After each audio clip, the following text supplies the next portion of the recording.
მე შემოტანილი ცნებებში, რომელიც მეკითხარით, საერთაშორისო წარმოდა თავისუფალი ინდუსტრიის ზონა, შემოდის სპეციალური სავაჭრო ზონა. ეს შეგხვდება ტერმინი, რომელმაც საკმაოდ დიდი კითხვები გამოიწვია, რა არის ეს, ვინ არიან და რა მიზანს ემსახურება. სპეციალური სავაჭრო ზონის იდეა მდგომარეობდა შემდეგში, რომ ჯერ ეგეთ პირველი დავიწყოთ, რომ პირს შეიძლება მიეჭოს სპეციალური სავაჭრო ზონის სტატუსი.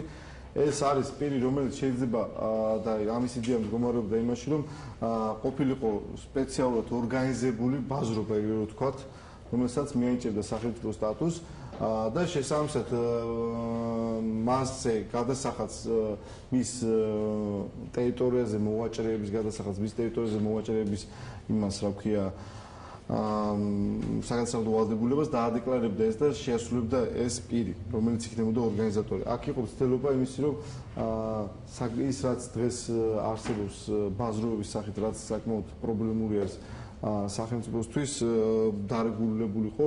ფაქტობრივი რეალობა არის ხშირად ქონია მათთან შეხვედრები. ფაქტობრივი რეალობა არის ეს, რომ ისედაც ესე არის რეალურად ისინი ყველა თავის მოვაჭრეს აკონტროლებენ, დეკლარაციასაც უსებენ და ბუღალტერიასაც უკეთებენ და გადასახადსაც ეუბნებიან, როდის და როგორ უნდა გადაიხადოს.